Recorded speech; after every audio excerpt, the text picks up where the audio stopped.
राधे राधे भक्तों, जय श्री कृष्ण। पाप मोचनी एकादशी 15 मार्च रविवार 2026 को रहेगी। आज हम पाप मोचनी एकादशी की कथा और उसके महात्म्य को जानेंगे।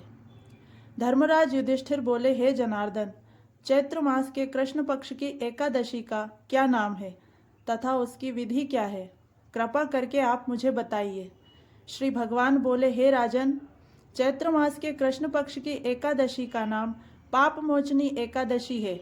इसके व्रत के प्रभाव से मनुष्य के सभी पापों का नाश होता है। यह व्रत सभी व्रतों में उत्तम व्रत है। इस पाप मोचनी एकादशी के महात्म के श्रवण व पठन से समस्त पाप नाश को प्राप्त हो जाते हैं।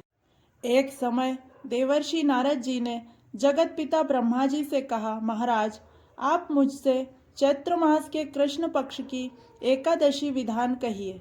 ब्रह्मा जी कहने लगे कि हे नारद, चैत्र मास की कृष्ण पक्ष की एकादशी पाप मोचनी एकादशी के रूप में मनाई जाती है। इस दिन भगवान विष्णु का पूजन किया जाता है। इसकी कथा के अनुसार प्राचीन समय में चित्ररथ नामक एक रमणीक वन था। इस वन में देवराज इंद्र गंधर्व कन्याओं तथा देवताओं सहित स्वच्छंद विहार करते थे। एक बार मेधावी नामक ऋषि भी वहां पर तपस्या कर रहे थे।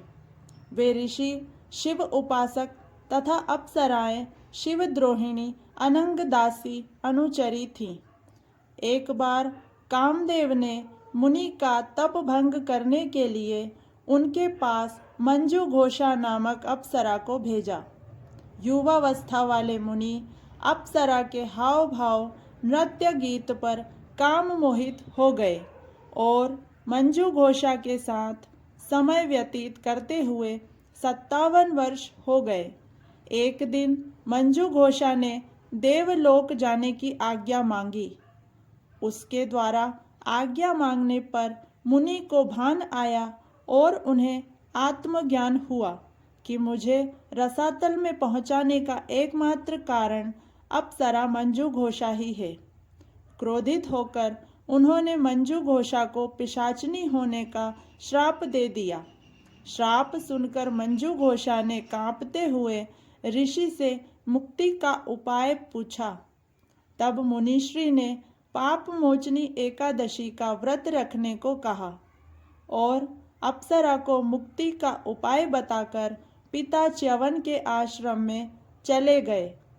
पुत्र के मुख से श्राप देने की बात सुनकर च्यवन ऋषि ने पुत्र की घोर निंदा की और कहा, हे पुत्र, तुम भी पाप मोचनी एकादशी व्रत रखो, जिससे तुम्हारे पाप नष्ट हो जाएंगे। पिता की आज्ञा से मेधावी ऋषि ने श्रद्धा भक्ति पूर्वक पाप मोचनी एकादशी व्रत किया, जिससे उनके समस्त पाप नष्ट हुए।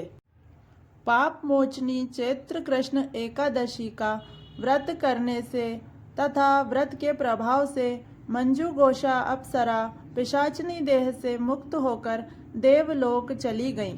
अतः हे नारद, जो कोई मनुष्य विधि पूर्वक इस व्रत को करेगा, उसके सारे पापों की मुक्ति होना निश्चित है।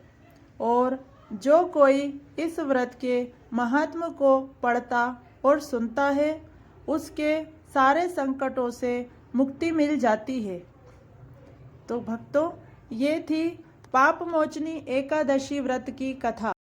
इस दिन भगवान विष्णु के चतुर्भुज रूप का पूजन करें तथा विष्णु सहस्त्रनाम का पाठ करें। भगवान विष्णु सबका कल्याण करें। जय श्री हरि विष्णु।